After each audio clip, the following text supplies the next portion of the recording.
Good evening, everybody, and welcome to the Alan Major Show here from the Wild Wing Cafe broadcast booth, Wild Wing Cafe University, here every Monday night to talk Niner basketball for 60 minutes. And our phone number is 704-332-0173. We'd love to hear from you tonight, 704-332-0173.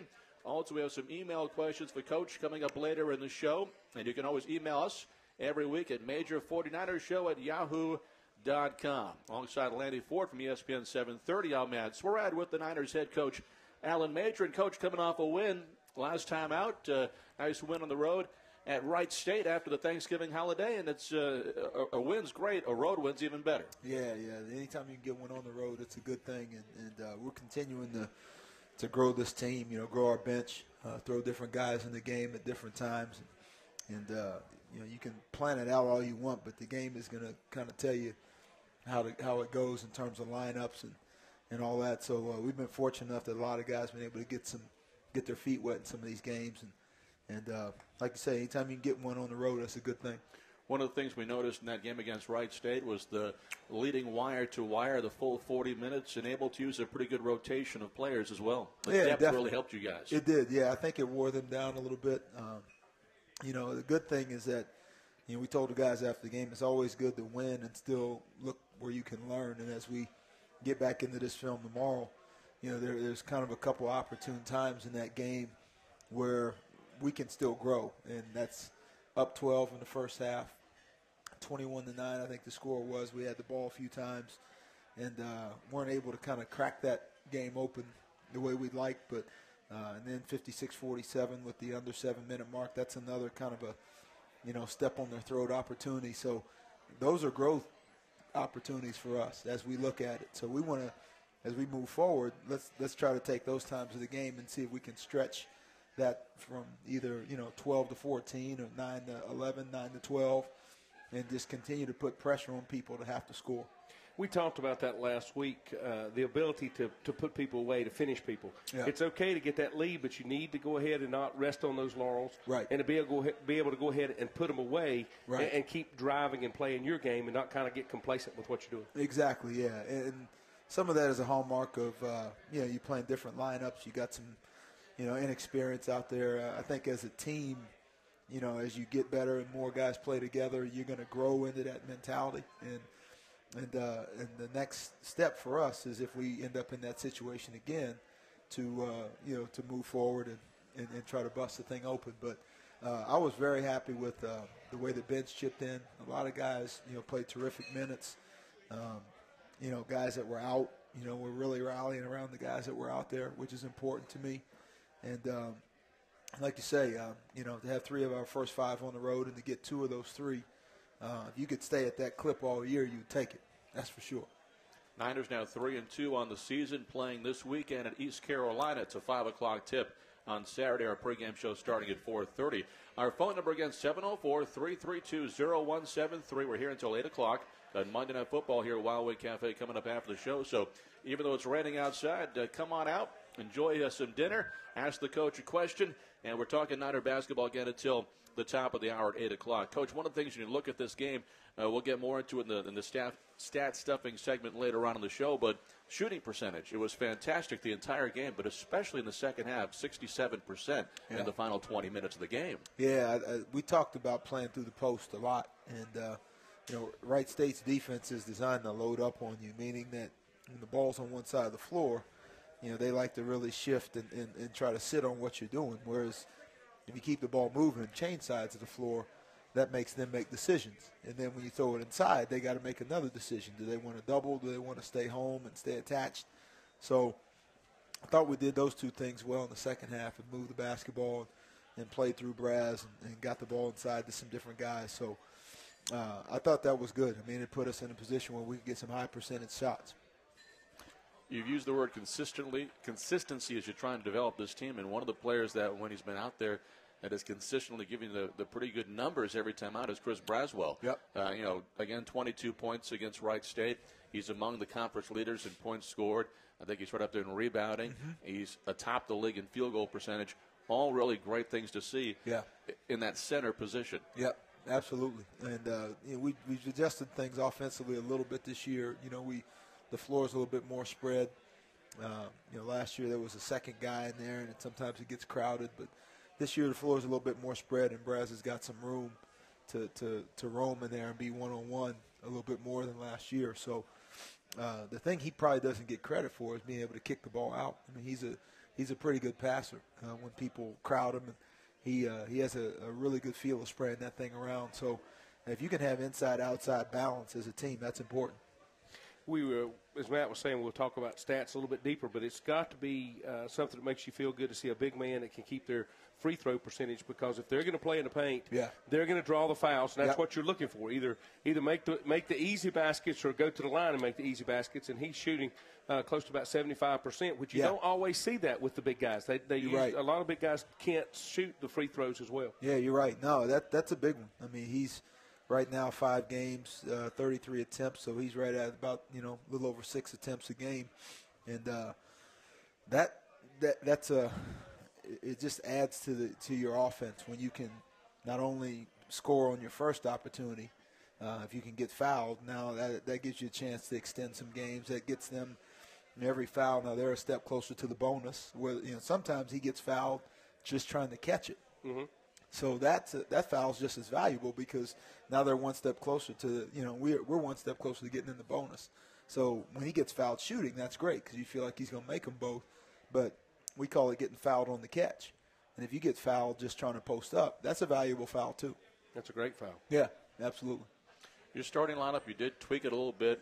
You had Victor Nickerson in the starting lineup against Wright State, and JB coming off the bench. There are some players, as you look at different teams, successful teams, players have roles, and some guys are good coming off the bench. Others struggle coming off the bench. It's just that your feeling of being a starter that somehow kind of boosts them. What's your thought on the change this weekend and going forward as you try and maybe develop a more consistent starting 5? Well, JB's been dealing with this abdominal, kind of a bruise, deep, kind of a muscle bruise. Hard to describe, but, it's not a good injury if you're a basketball player, because it affects you when you try to lift your knee and run, when you try to get in stance. So it's been very painful. We wasn't able to practice the other day, and there was some question if he'd be able to play. And we thought we'd give it a game time decision and see if he was able to go. We went through shoot around Saturday. He felt still tight. We thought, all right, let's give it a few more hours. You got time to heat it up. So we got with Carlton during the day back in the hotel. Felt like he could go. But at that point, before we knew he could go, we had already decided, hey, let's just go ahead and move with Victor and prep his mind and get him ready.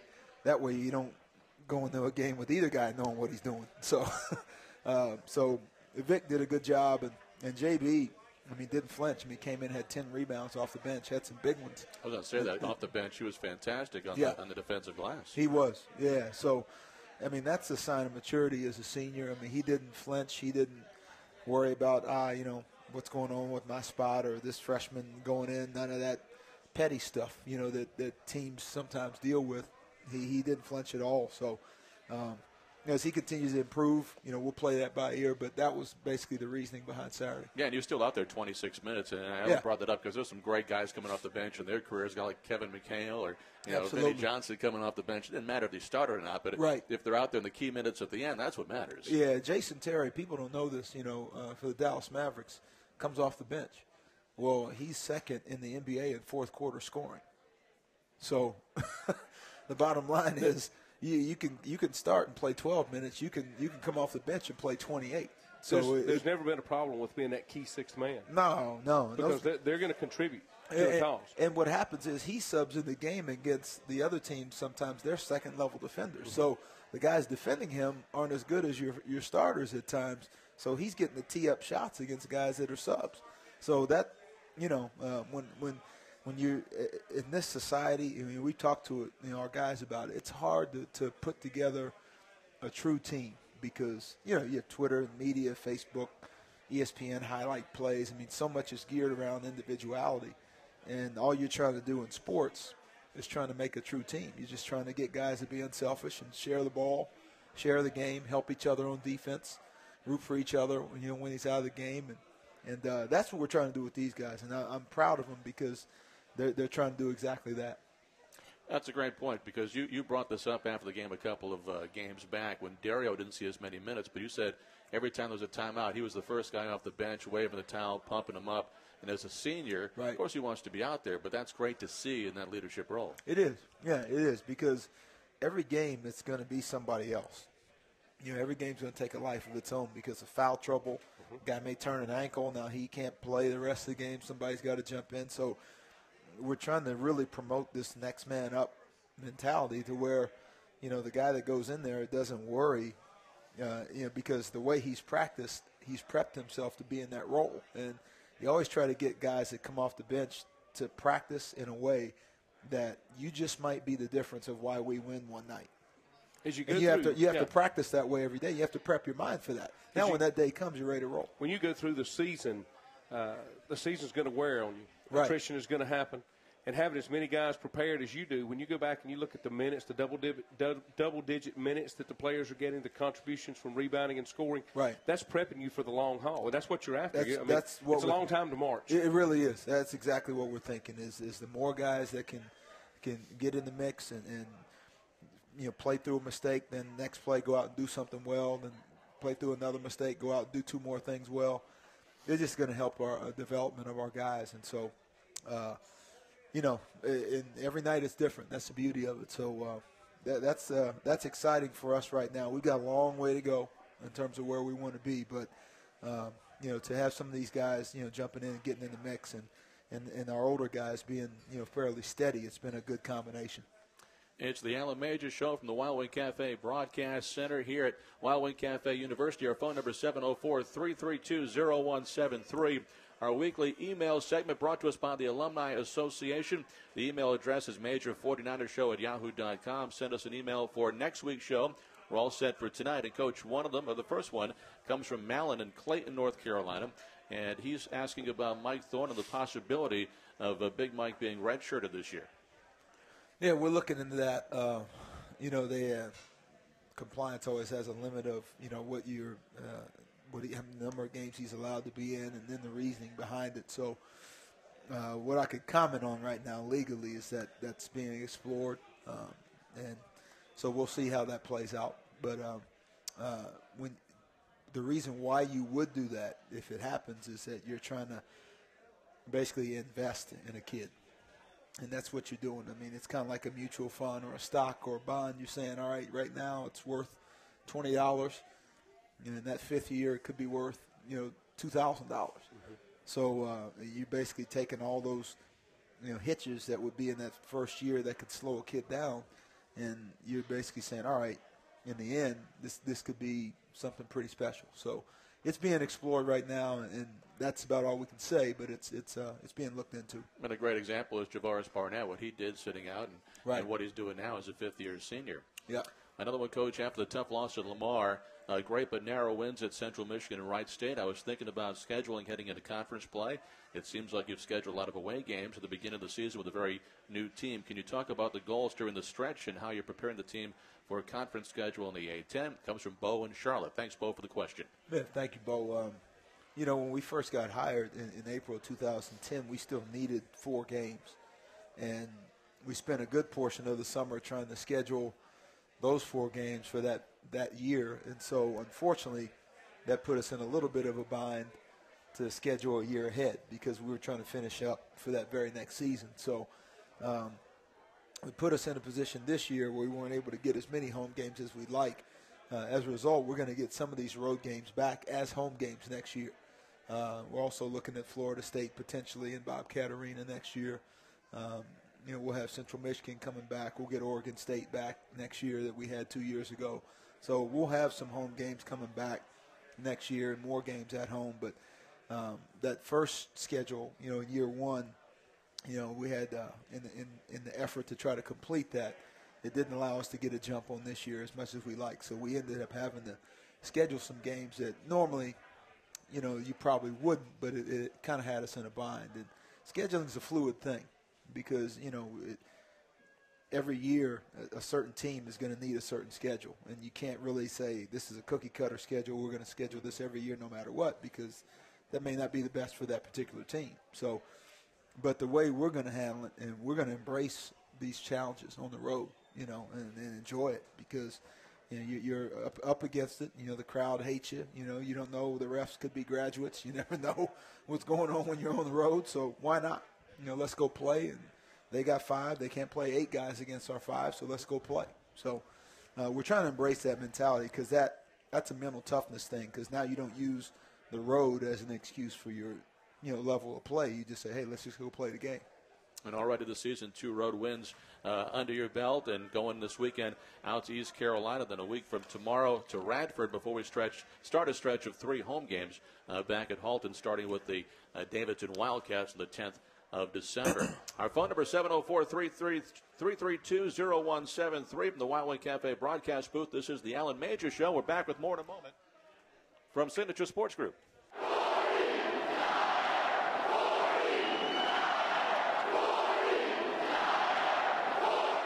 Welcome back to the Alan Major Show. Our phone number is 704-332-0173 here from the Wild Wing Cafe University broadcast booth with Coach Major and Lanny Ford. I'm Matt Swerat. Bobby Rosinski back in the studios at ESPN 730. And talking about the Bojangles Bow Time segment here, what's been going on, of course, the Niners winning the last road game at Wright State after Thanksgiving. We're coming up this weekend is at East Carolina. But I thought we'd kind of get away from the Niners for a moment. And with this segment, Coach, just a few minutes anyway, talk about the Atlantic 10 Conference. Still, you know, a month before we get into conference play, but the conference as a whole had a great weekend with the St. Louis Billikens now in the top 25. The polls coming out today. They go out west, win the 76 Classic, a tournament we played in 3 years ago. And Dayton, they thought Dayton would be rebuilding this year. They go down to Orlando, and in that Disney tournament, they win that tournament, beating Minnesota, a very good Minnesota team. That's a pretty good weekend for the A-10. Yeah. I think they beat Minnesota by 16, and then, you know, Xavier obviously has kind of established themselves again. Very good team. Temple is going to be right there, but St. Louis has got, you know, the kid Mitchell, that sat out last year. Just gave them another dimension as a guard, and some of their younger kids have gotten better. So, you know, I probably don't pay as much attention to the rest of the league. I get so focused on us. But I know some of these guys, and a couple guys, you know, sent me texts, hey, congrats on the win. You know, guys you know within the league. But yeah, I know Archie would do a good job at Dayton stepping in there. And they still, I think, had a few guys, you know, back from last year. They lost the one guard to West Virginia that transferred. But I thought they'd have a pretty solid foundation. Temple obviously will be Temple.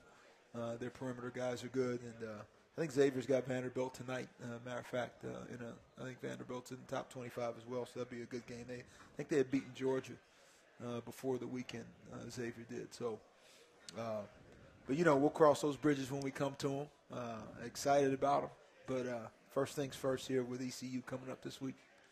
Well, before we get back to the email segments, one more question. You know, big news again the last couple of days. The NBA lockout apparently is coming to an end. We've got the Bobcats here in Charlotte, of course. You know, there was a lot of emphasis on college basketball being the only game in town. Right. Now with the NBA back, it's got to be probably still good for the game overall because, you know, the kids playing at this level, they look up to those guys. And, absolutely. And to have the game back is probably a good thing. It is. I mean, I've been fortunate enough to coach a few guys that are playing at that level still, and I'm excited to watch them. I mean, I like to once in a while catch a late game at night, and you see guys that you had a chance to coach, you know, places you've been, whether Xavier, Ohio State, whatever. And so, you know, there'll still be. I mean, college basketball, I don't think will get hit that hard by it. You know, you could still have some people out there that are upset that there was a lockout in the first place, and they may not. You know, will they get those people back? You don't know. But me personally, I'm excited about it. I think, you know, they got some games lined up on Christmas Day. Mm-hmm. You know, it's going to be nice to watch some of those games with a big, you know, couple plates of turkey. Going back to our emails, Coach, this one comes from James Ledbetter. He says, what are you going to do to address the turnover and shooting problems, maybe lack of rebounding, except for Braz? Except it was good to see us shoot over 50% and on the road win on Saturday.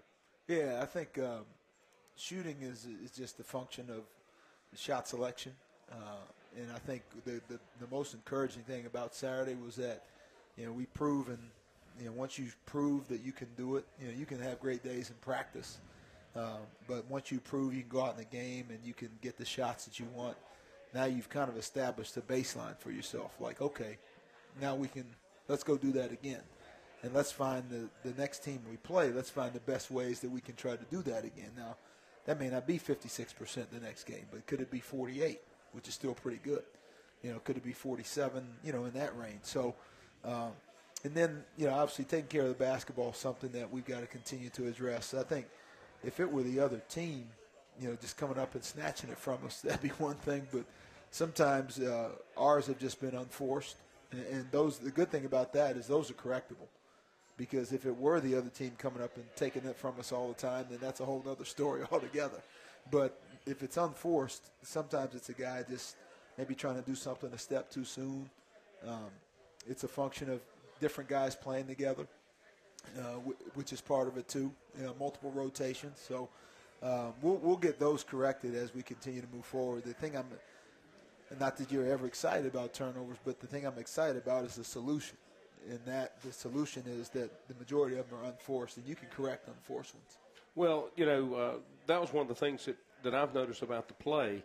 It has been, I think, as you said, the rotation that you're using. Yeah. You've got a little bit of lack of experience of playing together. Right. But most of them have come from really trying to overplay, to do more, right, instead of not paying attention to what they were doing. So that's a good thing because of the effort that you got out there on the court. I agree with you. Yeah, I agree. And the good thing about it is once you slow down and if you 2 or 3 more passes, sometimes will get you the very thing that you were trying to do in the first place. So that's kind of where we are. It's just letting the ball and the movement and the rhythm of the game, that will make the right decision for you. If you test the other team, you make their defense work a little bit, then the ball will find the right guy. If it's moved the right way and you handle your business the right way, the ball usually finds the open man. Time Warner Cable Stat Stuffer segment here, Coach. Look at assists, 15 assists, 24 baskets made, not bad. Perrier Henry, your freshman point guard, 5 assists, 2 turnovers, 1 steal, 27 minutes. With each game, with each 40 minutes under his belt, he's getting more confidence. And it's one thing to play at the high school level. To play at this level, it's different. It's a lot faster. And it seems like, he's let the game come to him now. Right. And he's starting to get to that kind of comfort zone. Yeah, he is. And, the last 2 games, I'm encouraged by the fact that I think East Tennessee State might have been 16 assists on 22 baskets, if I'm not mistaken. So now to come back with 15 on, I believe, 24. Yep. So that's good because now that means you're getting great shots. Low assist games, meaning that means the ball didn't maybe move to the level that you want if it's a 9 or 10 assist or 11 assist game. But you start getting 15, 16, that's a good thing. And Perrier's settling down. He's starting to figure out, where the seams are and where he can pick his spots. And his mentor is here tonight, who's really helped him, Deuce. And I want to take my hat off to him as well because he's learned that, he can find your way in a game both on and off the ball. He's always been really good with the ball in his hands. The thing that's been great about Deuce is he started to figure out, hey, if I'm off the ball once in a while, there's a lot of things going on where I can find my way too.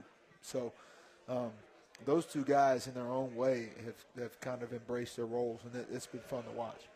I want to go back to the conference just a minute. You were talking about when you're at this part, you said you didn't focus a lot on the conference, but when you're at this point in the season, it's really hard to evaluate conference play because you don't have the common opponent. Right. You kind of got to wait to get into conference play, and then you kind of got some measurement that you can do to see where you're at or where you need to be at to compete with such and such as you go to play. Yeah, that's a great point. Yeah, your only measuring stick right now is against yourself. Right. So you may kind of peek once in a while from a distance and see what those guys are up to, but you're right. Till you go head-to-head, you really don't know how you stand against them. And then once you play them once and you get to that second one, whether it's mid to late February, that second time you play somebody, then now you really get a gauge of how you stand against them that second time around. But the good thing about this week, not playing until Saturday, we'll be able to kind of go back to mini camp mode a little bit, just take this first couple of days and focus on ourselves, and then we'll kind of ease into the prep for East Carolina. But it's a great opportunity for us to look at, okay, we got 5 games under our belt. Let's just focus on a couple things on either side of the ball. And for 2 days, let's really try to get better at those things. Get one more question, and Coach, before we take our next break. It's from Rick Rutledge. He just wanted to know if you could comment on what happened on the technical foul for Chris Braswell in the game at Wright State. He said it seemed odd. He seemed to score well. Was Chris frustrated with his turnovers? Without getting too much into it, if you just comment on the technical. Yeah, I was actually talking to somebody on the bench that was getting ready to just a potential substitution situation. And I look up, and I hear a whistle blown, and I see a bunch of guys, with their hands in the air. From what I understand, I guess they said he set the ball down. The refs want you to give him the ball. I guess he, out of frustration or whatever, had set the ball down. But anyway, that, to my knowledge, is what happened. Refs are human. I think our team has learned that. Those guys, they're like anybody else. They want to do their jobs, and they don't want anybody to tell them how to do their jobs. So that's human nature. And a couple of those guys have worked our practices, so they kind of know what we're about, and they know who's physical. And if they blow whistle in practice and a guy does that, then they're going to go into a game anticipating that, hey, I've reffed this practice before. This guy may talk a little, this guy may do that. But refs are human. I think the best lesson for us after that is that, hey, let's control the controllables. Let those 3 guys do their thing, and I'll deal with them. But, you don't ever want those guys, influencing the game because of things that we did. If they make mistakes, that's one thing. They blow a call, that's one thing. But let's not draw attention to ourselves and allow them to, change the game because of anything we've said to them. One more question, Coach, on our emails. Thank you for this form. It says, since you have a number of players who are guard-oriented and only 80 minutes per game between point and 2 guards, will the rotation depend on who's hot or experienced or both? What are you trying to get to? And that's from Niner fan Sam. Yeah, great question. Great question. I think that gets back to what we were saying earlier, how every game takes a life of its own. I think foul trouble comes into that, in addition to those 2 things, who's playing well. Could be a particular matchup that guy has that particular night that he can exploit this matchup. So a certain guy, may play more because of that. Their defense might have certain weaknesses that certain lineups we have can exploit. So some of it's individual related, some of it's lineup related. But with every 4 minutes and every timeout, you sit down and you try to get a grip and a flow of how the game is going. And that's actually a good thing. I mean, it could be looked at as a problem, it may be tricky, but I'm actually excited about it because it's good to have options. Mm-hmm. We'll take our next break, Coach. Our phone number is 704-332-0173 from the Wild Wing Cafe broadcast booth. This is the Alan Major Show. We'll come back with our special player guest today. Jamar Deuce Briscoe is going to come up here and talk with us for a few moments. It's coming up next. Again, this is the Alan Major Show from Signature Sports Group.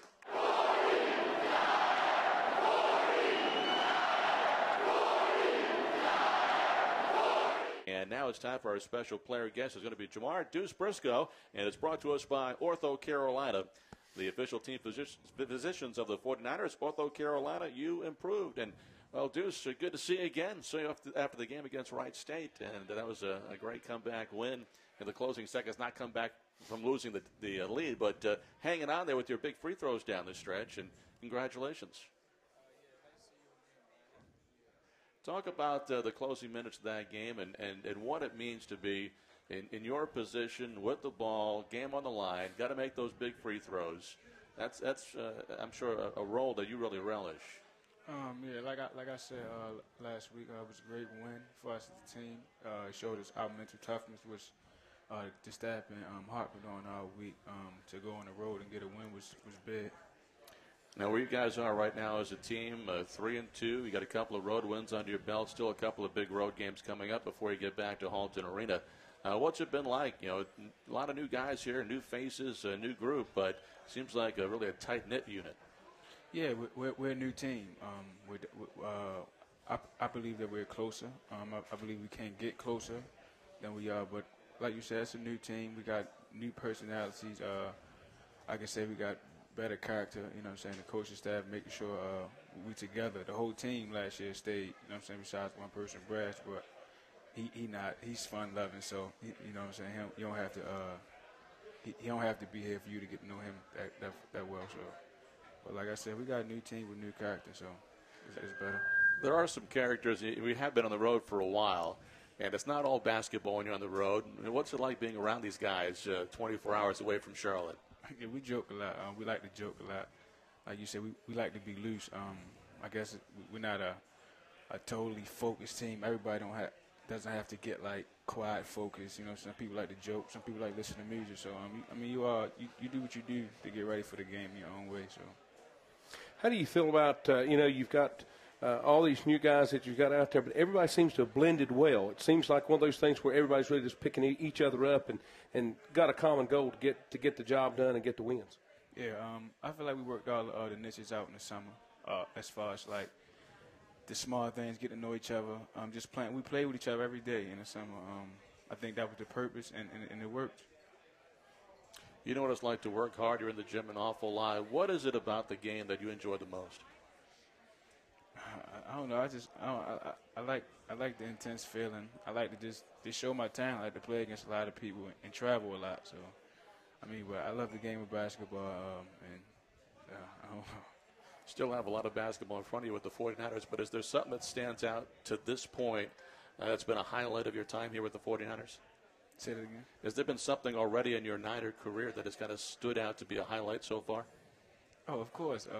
When we beat Tennessee, I never played in a game that intense and that pumped. So it felt good to beat Tennessee in that arena. You know, so that was a great win. I was getting ready to say that was down at the Cable Box, so I guess it was even more to be at that playing in an arena of that level and to pick up the big win as well. Exactly. That was an amazing feeling. My family came down. It was actually my mom's birthday. Really? So what a nice birthday present you got for her. Yeah, so that was a great feeling for her. She cried all night, so that was good. Who are some of the guys you really enjoy watching play the game? As far as on my team, or just period? Just overall. We'll get to your team in a minute. In the NBA, I love Chris Paul. I think everybody like Chris Paul. I like Chris Paul. He's kind of a small guy, and he's dominant at what he do. He control the game, and I love to watch him play. Are you a pro basketball fan or just a basketball fan? Just a basketball fan. You'll watch anybody then? I like the pros in the playoffs more so. I'd rather watch the pros in the playoffs, but I like college basketball all year. Now, you brought up your team. Who's some of the favorite guys you get to watch on your team? You're not watching a lot of them. Usually in there playing with them. But if you're not playing at that moment, who do you like watching play? Over the years since I've been here, I appreciated watching DeJuan. Spears was great also, and Brass. Just to watch him in the unorthodox game, it's funny. I laugh sometimes when I'm on the court. Like, I can't believe they just gave him that foul. But I like Brass. I like watching Brass. Coach has you guys getting up early in the morning to practice now. Is that something to get used to? Definitely. You're not a morning guy? Yeah, no, not at all. It's hard, man. It's hard. And they kind of want you to get there like a half an hour early. You already figure you're getting up. Practice is at 7:30, so you got to wake up 6:45, 6:30, like just to get your body ready. But it's hard. It's definitely something to get used to, but it's working. So. Anybody you after practice play one-on-one with? I don't know. I've been trying to get Coach P, but he always complaining. I haven't seen Coach Major shoot the ball since he's been here. I don't know where he running from. You want to take him to the hole, don't you? Yeah, definitely. So, who's a better shooter, you or Dario? Me. You. He would say himself. I'm gonna say me. Okay, how about Colby? Colby can shoot. Colby can shoot. I'm gonna still have to go with myself. But Colby can shoot. Now Colby can shoot the ball better than me. He's a great shooter. You got East Carolina coming up this weekend. You played them twice last year, beat them in Charleston, lost to their place. Your thoughts about going into that game? It's a big game, another road game that, of course, we want to win. We're playing against a former player, which is still a friend of mine, Shamar Bowden. So I know he's gonna be pretty pumped. I know how it felt to play against Central. So we need this win. We want this win. We're gonna prepare hard. We had 2 days off, so we back in the lab tomorrow, getting it right. Did you have a good Thanksgiving? Yeah, I went to Ron Odom's house. I don't know if I can say that. Can I? We Accused went to Coach Odom's house for Thanksgiving. You're asking me? So it was pretty fun though. I didn't think they would be able to cook that well, but they did. It's all about the food, isn't it? Yeah, it was great food. It was great food. Well, thanks so much for stopping by. Great win against Wright State. Big free throws down the stretch. Did a great job, and best of luck the rest of the year. Thank you. Appreciate it. Deuce, good seeing you. All right. Jamar Briscoe has been our guest, brought to us by Ortho Carolina, the team physicians of the 49ers. Ortho Carolina, you improved. We're back with Coach Major in a moment. This is the Alan Major Show from Wild Wing Cafe from Signature Sports Group.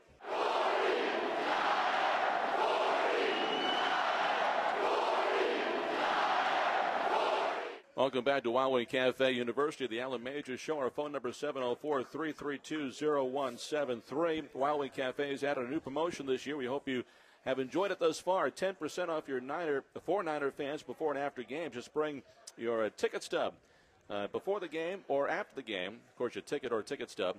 And you get 10% off your entire order on game days. I want to thank the folks here at Wild Wing Cafe for that. Also, coming up this weekend with the East Carolina game at 5 o'clock on Saturday, it's our first Mass and Must-See TV party right here at Wild Wing Cafe, tipping off at 5 o'clock. I want to thank Kieran here from Wild Wing Cafe for getting that all set up for us. And if you haven't been out for one before, had some great times here last year for those viewing parties, and should be a good one as we take on a former Conference USA rival in the Pirates of East Carolina at 5 o'clock on Saturday. Again, our phone number is 704-332-0173. And, Coach, let's talk a little bit about East Carolina.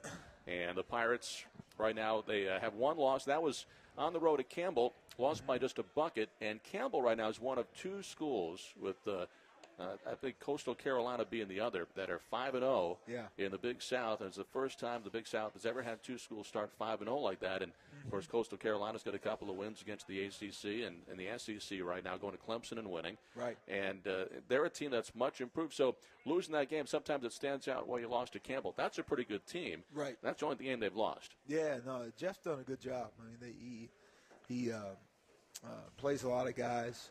They're a heavy pick and roll team. They tend to shoot the three quite a bit. And obviously, former Charlotte guy there, Shamar Bowden, who shoots the three some. So they've got some talent. I'm excited to go back there. It was a tough one to swallow there last year. Lost by one, had a crazy ending down the stretch. But this will be another chance for us. We try to look at these road games. There's two ways you can look at it. You could say, oh my goodness, on the road again, or you could say opportunity. And I kind of like the opportunity side of it, because now when you look at it in that light, you're saying, okay, we got a chance to grow here. We got a chance to get better. You got a chance to go on the road in another environment and see what you're made of. So we want to keep our guys thinking like that. And when you think like that, now you can get excited. You eliminate any anxiousness or dread or, what's going to happen. Hey, it's like, hey, let's go embrace this thing. This is fun. When you look at it, you talk about the road trips that you're making. You're playing for that ultimate goal to be playing in March, right, to go to the big dance. It's all on the road. Exactly. So, this is nothing better than getting you used to see how to do it, how you go into the hostile environments and go out there and win at that level. Absolutely. Yeah, we've been in three different time zones in terms of, Lamar being Central Michigan, I believe, is on the same as ours, but Lamar was, 11 in the morning. Tip-off was literally 11 in the morning. So Central Michigan, and then obviously Wright State the other day. This will be a 5 o'clock tip-off, so it's a little different, So I love that. I love it, because if you want to play at that time of year, hey, you don't care where you're playing, because as long as you're playing. And there's not a better teacher than experience. No, exactly. And when our Ohio State team a few years back went to the preseason NIT, Thanksgiving, played Syracuse, beat them, played Texas A&M in the championship, lost. Unfortunately, we're a bubble team at the end of the year. That was after all those guys had graduated, the year after the Final Four team. Well, we end up in the postseason NIT and won it. But when it came time to go back to New York, guys were like, Madison Square Garden, no been big there, deal. done that. Marriott Marquis, giant hotel, no big deal. Taxi cabs everywhere, traffic. Nobody, we kind of had a rhythm of how we did it. because we had just been there 6 months before and ended up winning the thing, beat UMass in the championship. And so experience, like you say, Lanny, I mean, it's a special thing because and as we're trying to build it both through these games and with our team in terms of playing time, you kind of get in the 2-for-1. You get in the playing time part of it, but then you also get in the tough environment part of it too. Shamar Bowden, of course, will want to come back and have a good game against us, I'm sure. But their two top scorers, Miguel Paul and Darius Morrow, two different kinds of players. Paul can jack it up. He's shooting 55% from the three-point line, having made 14 already. Yeah. Morrow, 61% from the floor, more of an inside guy. But these two guys can play. Yeah, and it gives them balance because you got an inside guy and an outside guy, that you can kind of rely on certain times of the game. And if you want to do something, pick and roll wise, I'm sure Paul will be involved in it. If they want to get the ball inside, I'm sure Morrow will be involved in it. So we want to make sure those guys don't feel that they can get the ball in the areas where they want to get it.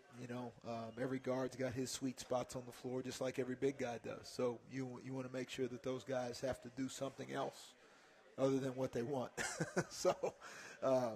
And then after that, I think it's when you're on the road, your energy, you've got to have overwhelming energy. You can't just match what the home team has because they're going to have more.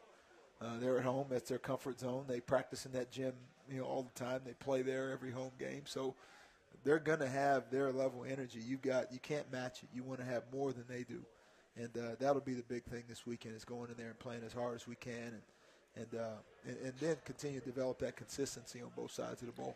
There's going to be some energy in that building, too. It's always been a great matchup, the Niners and East Carolina going back to Conference USA. And I know we got a couple busloads of fans going up for that game. So it should be a great afternoon for college basketball on Saturday. Niners and East Carolina at 5 o'clock. We'll take our last break here. Phone number 704-332-0173. Back with Coach Major in a moment. This is the Alan Major Show from Signature Sports Group.